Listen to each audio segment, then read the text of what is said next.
Je vais vous parler de l'athéisme comme une forme d'antijudaïsme. Je vous rappelle le jugement de Salomon, où on nous montre deux femmes, deux mères, qui viennent demander justice devant le roi. Et l'une dit qu'il ne reste plus qu'un enfant, alors qu'elles avaient chacune un enfant, et elles se disputent l'enfant survivant.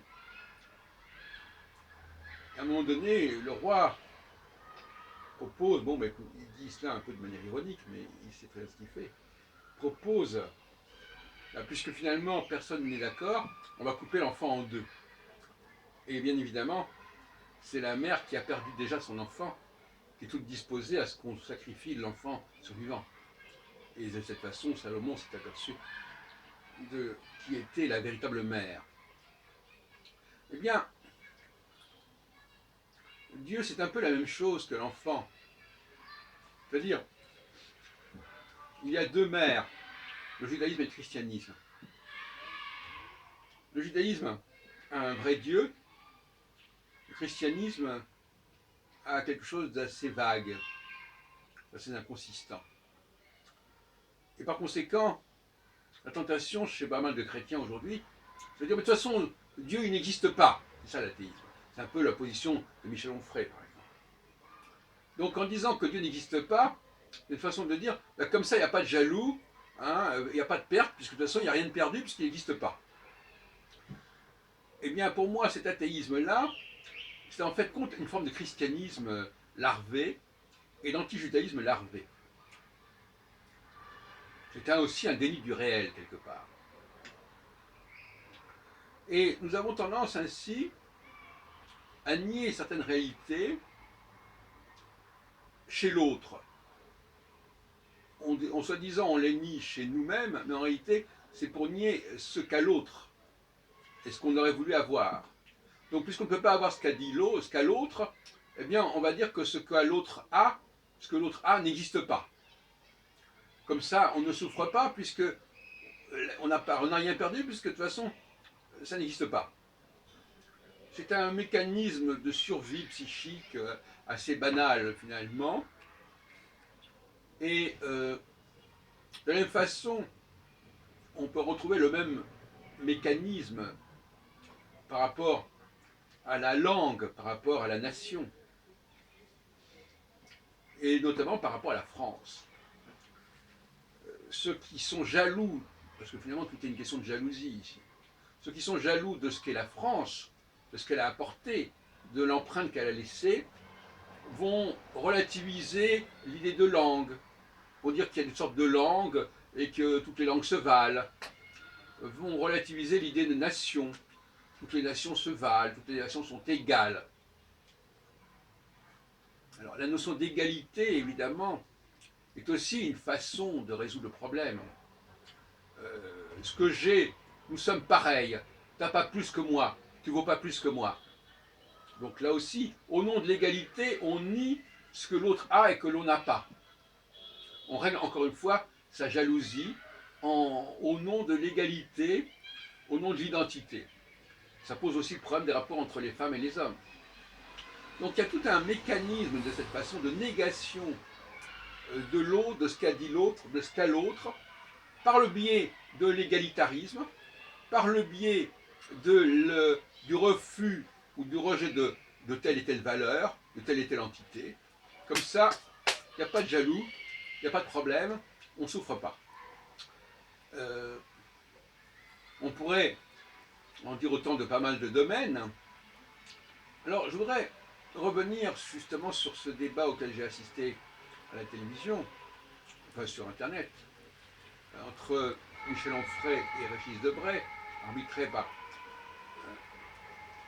Jean-Pierre Chevènement, et dont j'ai parlé d'ailleurs dans une précédente vidéo, dont c'est la suite finalement, en disant que ce qui m'a gêné dans le débat, c'est que l'on n'a pas pris assez de précautions pour nettoyer l'objet dont il s'agit. Il s'agit d'un débat sur la civilisation. Et effectivement, la France est le fondement d'une civilisation, de la civilisation occidentale en fait, depuis 1000 ans. Et elle n'a pas disparu, la France. Ses empreintes n'ont pas disparu, même si elles sont présentées sous d'autres formes, dans d'autres cadres. Hein, on peut changer l'étiquette, mais la réalité, ça c'est virtuel, la réalité ne change pas. Donc pour certaines personnes, il suffit de changer l'étiquette pour que tout change. C'est facile, ça c'est la précarité, c'est la volatilité du virtuel. Alors on change, on fait d'autres frontières, après on dit, bah, voyez-vous, ça n'existe plus, ça ne marche plus comme avant, etc. Qui parle. Donc, ce qui me gêne, c'est que ces gens-là, les intellectuels, Onfray et Debray, ils prennent les choses au premier degré. C'est-à-dire qu'ils font une sorte de phénoménologie, de sociologie, de psychologie, mais finalement, ils ne reformulent pas, ils ne déconstruisent pas ce dont ils parlent. Ils prennent les choses comme elles sont parvenues, comme elles ont été conservées, et ils ne procèdent pas à un processus diachronique, de diachronisation, qui consiste à reconstituer les chaînons, à percevoir les déviances, à percevoir les corruptions.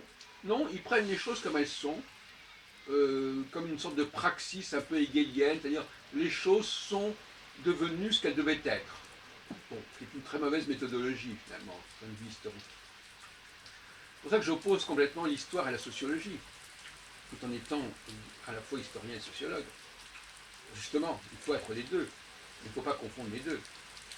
Le sociologue, c'est celui qui décrit les variations, qui décrit les cycles, les petits cycles sociaux. Et moi, je travaille beaucoup là-dessus.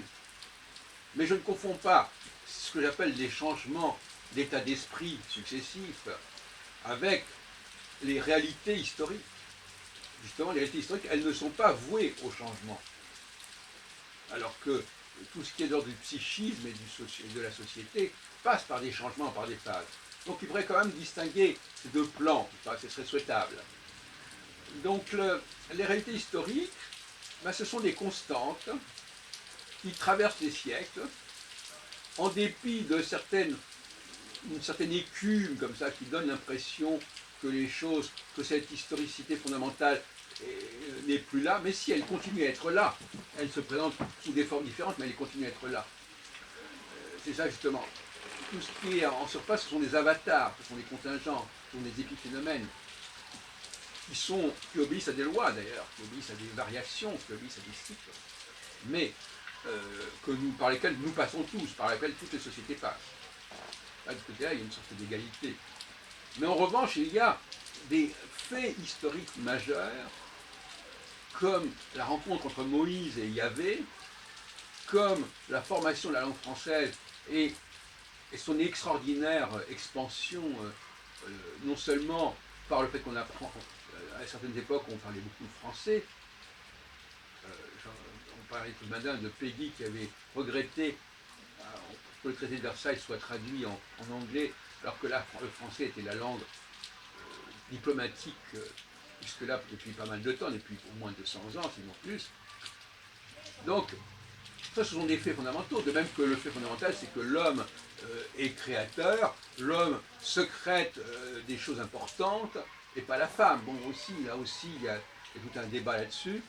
Voilà tout un ensemble de sujets sur lesquels il y a des polémiques un peu mesquines, n'est-ce pas, qui tendent à diminuer la réalité des choses. Parce que finalement, le problème, c'est qu'en niant les réalités, au nom de la virtualité, au nom d'une philosophie conceptuelle très vague, très générale, on sape les bases de notre société, on ne comprend plus ces bases, tant judaïques que françaises, que masculines, et à ce moment-là, il y a un problème de déracinement, de désancrage qui est tout à fait gravissime. Voilà les crises qui me paraissent évidentes, dont finalement, derrière tous ces gens qui parlent de la fin des civilisations, sont aussi des gens qui, en réalité, euh, veulent démolir un certain nombre de réalités qui les gênent. La réalité masculine, la réalité française, la réalité judaïque. Et donc finalement, on va dire que c'est la fin d'un cycle, c'est la fin des temps, c'est un changement. Tout ça, tous ces gens qui parlent d'apocalypse, de fin des temps, sont des gens qui en réalité ont des comptes à rendre et qui sont marqués par la jalousie, par l'envie, par le mimétisme, par un mimétisme souvent en échec d'ailleurs, et où on veut nous substituer, c'est intéressant parce que c'est un peu le débat du 19e siècle, on veut substituer à l'approche historique une approche sociologique, une approche psychologique.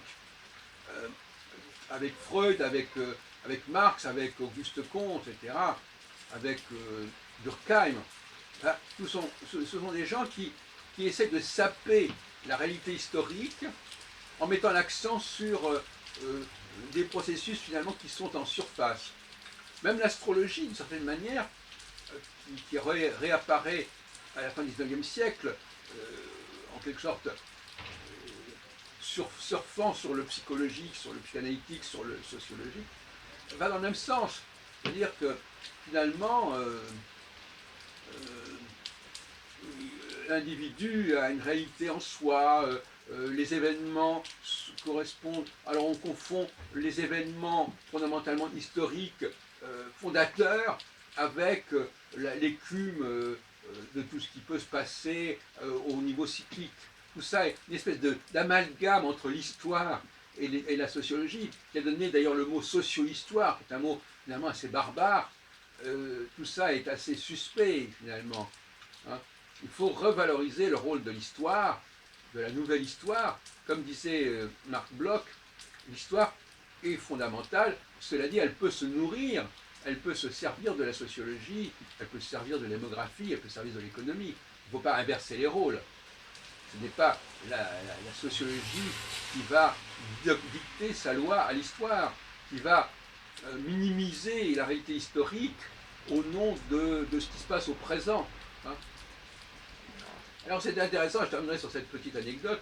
À la fin de ce débat, il y a une personne dans la salle qui dit oui, vous parlez de soumission de la France aussi bien aux États-Unis qu'à l'islam.